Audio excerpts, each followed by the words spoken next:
Hello everyone, আমি অনিক দাস। আমি কথা বলবো ডিসক্রিট ম্যাথমেটিক্স নিয়ে। আর আজকে আমার টপিক হচ্ছে প্রপোজিশনাল লজিক।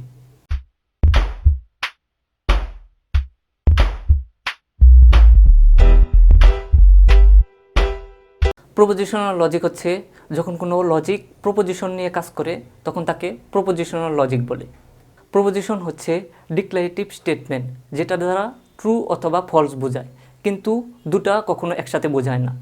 এছাড়া কোশ্চেন বা কমান্ড এগুলো যদি থাকে তাহলে সেটা প্রপোজিশন হবে না।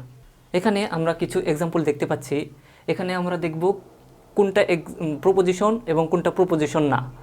3 + 2 = 30, এখানে এটা ফলস থাকলে আমরা জানি সেটা প্রপোজিশন। আবার 3 + 2 = 5, এটাও একটা প্রপোজিশন, যেটা truth value true. Every cow has 4 legs, এটা অ্যাসার্টিভ সেন্টেন্স। আমরা আগে দেখেছি যে কমান্ড বা কোশ্চেন থাকলে সেটা প্রপোজিশন না, কিন্তু এটা অ্যাসার্টিভ সেন্টেন্স, এটা একটা প্রপোজিশন। 3 + 2 এটার কোনো ভ্যালু দেওয়া নেই, এটা ট্রু বা ফলস কোনটা হবে কিছু যাচাই করা যাচ্ছে না, সো এটা হবে নট প্রপোজিশন।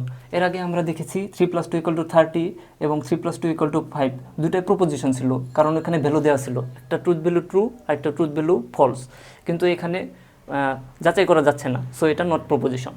এরপর ডু ইউ লাইক কফি, এটা দ্বারা ডিরেক্ট কোশ্চেন বোঝানো হয়েছে। এর আগে আমরা দেখেছি যে কোশ্চেন বা কমান্ড থাকলে সেটা প্রপোজিশন হয় না, সো এটা নট প্রপোজিশন। এখানে আমরা কিছু অপারেটর দেখতে পাচ্ছি: negation, conjunction, disjunction, exclusive or, conditional এবং বাইকন্ডিশনাল। এর মধ্যে শুধু নেগেশন যে অপারেটরটা আছে সেটা আমাদের ইউনারি অপারেটর। এছাড়া যেগুলো আছে conjunction, disjunction, exclusive or, conditional, biconditional, এগুলো সবগুলো হচ্ছে বাইনারি অপারেটর।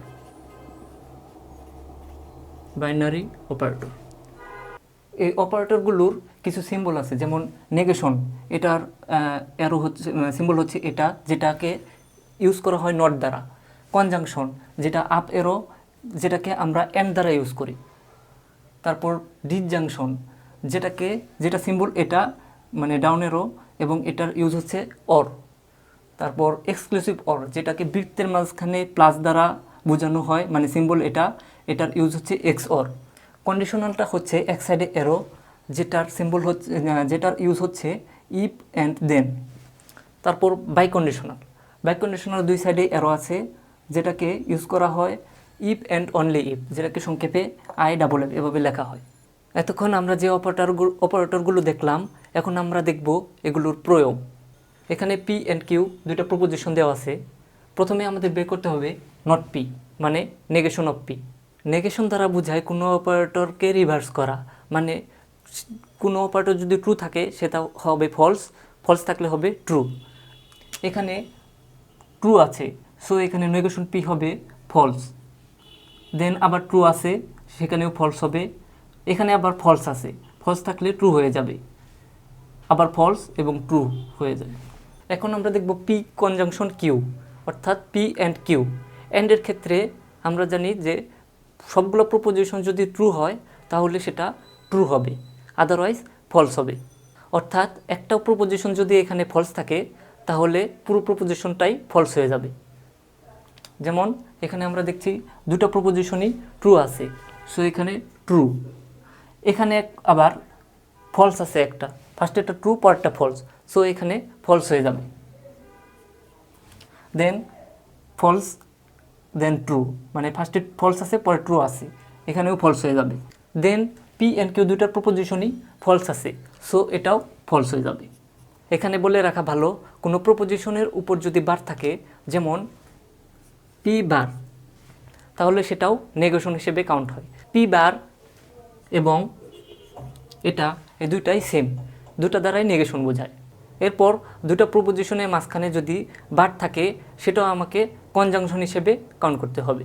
যেমন পি বার কিউ, এটাও একটা কনজাংশন, তার মানে পি অ্যান্ড কিউ,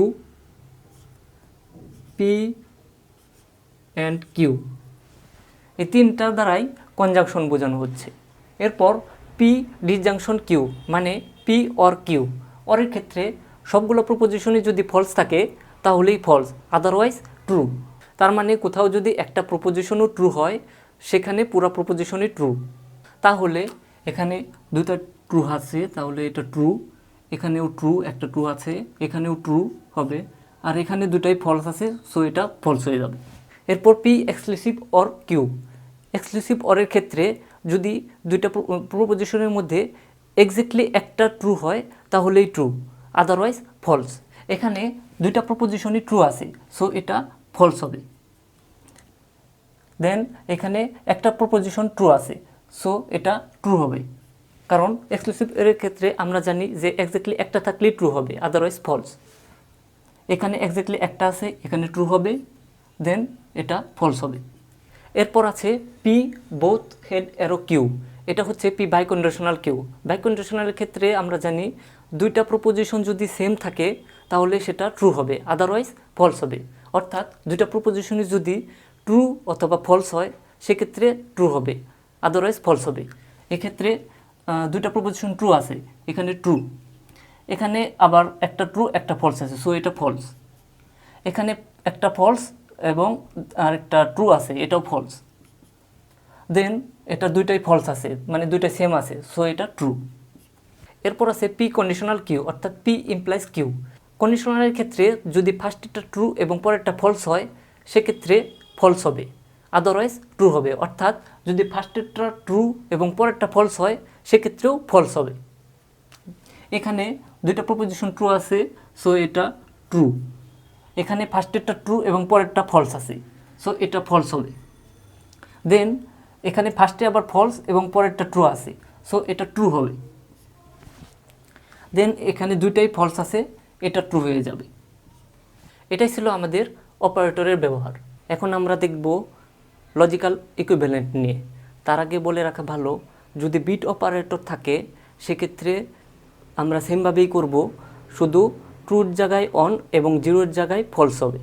এখন আমরা লজিক্যাল ইকুইভ্যালেন্ট এটা আমরা জিরো এবং অন দ্বারা দেখব, যাতে আপনাদের কোনো কনফিউশন না থাকে। এখানে কোশ্চেনে দেওয়া আছে, so that P if and only if Q is logically equivalent to P implies Q and Q implies P. এক্ষেত্রে আমাদের পি ইমপ্লাইজ কিউ এবং কিউ ইমপ্লাইজ পি দুটা আলাদাভাবে বের করতে হবে, কারণ আমরা জানি দুটার বেশি অপারেটর আমরা একসাথে ইউজ করতে পারি না। সো আমরা পি ইমপ্লাইজ কিউ এবং কিউ ইমপ্লাইজ পি দুটা আলাদাভাবে বের করব, তারপর এর মাঝে এন্ড দ্বারা দুটা একসাথে বের করে উপরেটার সাথে আমরা কম্পেয়ার করব। বের করার পর যদি আমরা দেখি দুটার ভ্যালু সেম, তাহলে সেটা লজিক্যালি ইকুইভ্যালেন্ট হবে, আর যদি সেম না হয় তাহলে সেটা লজিক্যালি ইকুইভ্যালেন্ট হবে না। এখন আমরা টেবিলের মাঝে বিট অপারেটর ইউজ করে টেবিলটা সলভ করব। এখন আমরা P implies Q, Q implies P, P implies Q and Q implies P, P if and only if Q সবগুলো আলাদা আলাদাভাবে এখানে দেখব। পি ইমপ্লাইজ কিউ এর ক্ষেত্রে যদি ফার্স্টেরটা অন এবং পরেরটা যদি জিরো থাকে তাহলে জিরো হবে, আদারওয়াইজ ট্রু হবে সবগুলা, অর্থাৎ অন হবে।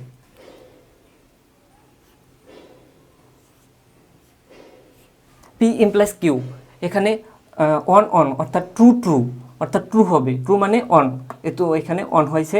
এরপর অন জিরো অর্থাৎ ট্রু ফলস ইকুয়াল জিরো অর্থাৎ ফলস। এরপর জিরো অন অর্থাৎ ফলস ট্রু ইকুয়াল অন অর্থাৎ ট্রু। এরপর জিরো জিরো ইকুয়াল ট্রু অর্থাৎ মানে জিরো জিরো ইকুয়াল অন অর্থাৎ ট্রু। এখানে কিউ ইমপ্লাইজ পি আছে, অর্থাৎ কিউ আগে এবং পি পরে, সো এখানে কিউ আগে আসবে এবং পি পরে যাবে, অর্থাৎ on one on, zero one one, এখানে অন আগে আছে এবং জিরো পরে আছে, এখানে জিরো হবে, দেন জিরো জিরো অন। এরপর আমরা পি ইমপ্লাইজ কিউ এবং কিউ ইমপ্লাইজ কিউকে কিউ ইমপ্লাইজ পিকে এন্ড করে দেব। এন্ডের ক্ষেত্রে অন অন অন হয়ে যাবে, জিরো অন, এখানে zero, one zero zero, one one one. এরপর আছে পি বাইকন্ডিশনাল কিউ। বাইকন্ডিশনালের ক্ষেত্রে অন অন মানে P Q, P Q one one, এখানে one, one zero zero, zero one zero, এখানে জিরো জিরো ওয়ান। এখানে দেখা যাচ্ছে এই দুটা কলামের ট্রুথ ভ্যালু সেম, অর্থাৎ অন অনের ক্ষেত্রে দুটাতেই অন, 1 0 ক্ষেত্রে দুটাতেই 0, 0 1 এর ক্ষেত্রে দুটাতেই 0 এবং 0 0 এর ক্ষেত্রে দুটাতেই 1। সো এটা হচ্ছে লজিক্যালি ইকুইভ্যালেন্ট। এরপর আরেকটা কোশ্চেন দেখা যাক।